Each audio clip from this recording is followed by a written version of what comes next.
My social anxiety was so bad that I couldn't even go to the hairdresser without sweating profusely because I was having a panic attack. So that was number one for me. That was number one for me, to go get a haircut. That was number one for me.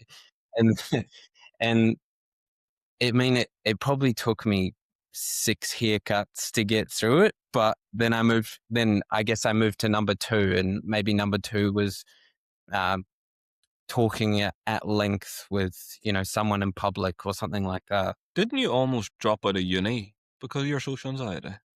Yeah. Yeah. Mm. Yeah, I remember I started uni with friends, and that kind of gave me a bit of confidence, and then they kind of moved on with their studies, and it was just me in a class. And I remember that was kind of my peak anxiety then.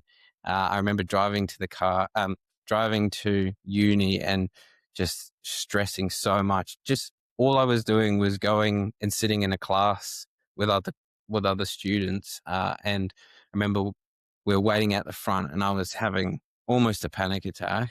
Uh, and everyone started to, go into the classroom, and I walked straight to the door and just turned around straight away and went home.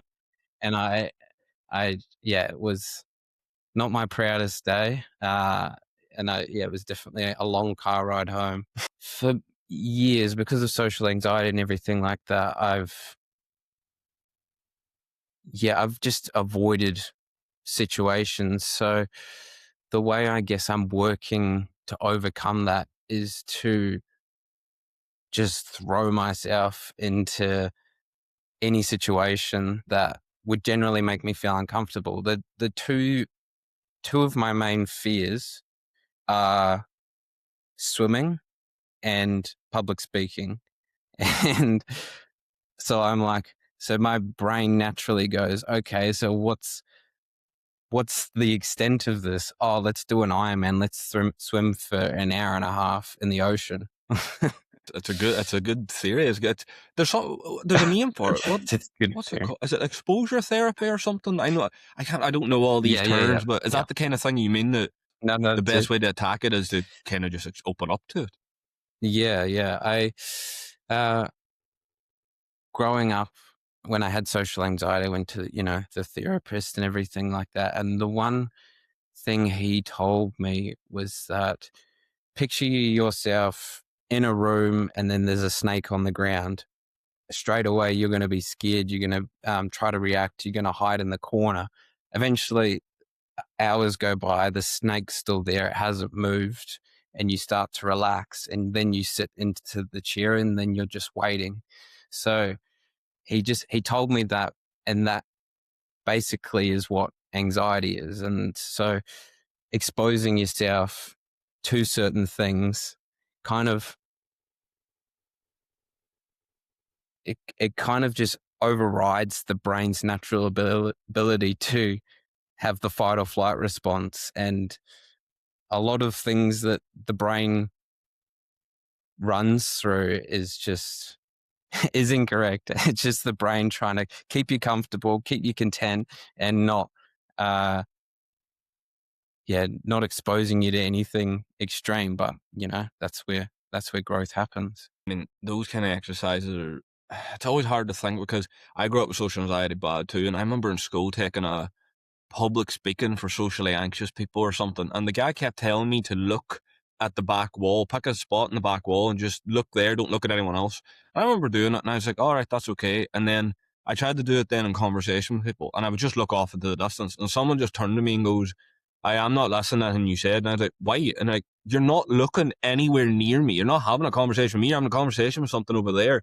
And I remember like just sitting thinking of it, like, it would have been so much more beneficial for me to just go on that conversation and panic and try and have the conversation than pick a spot in the fucking wall in the building back there and try and speak to it.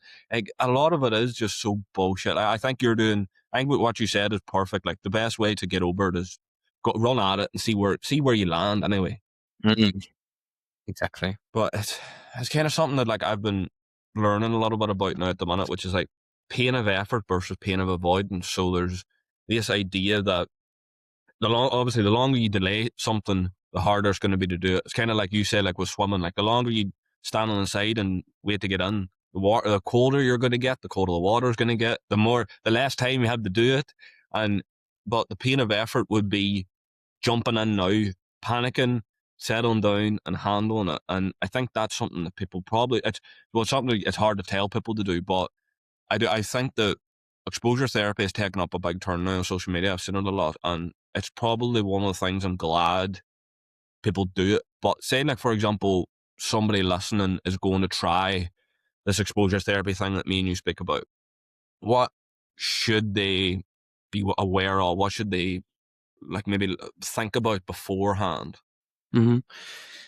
Uh, if I could recommend anything, it would just be creating maybe a scale. So 1 is the most attainable kind of exposure you can put yourself in.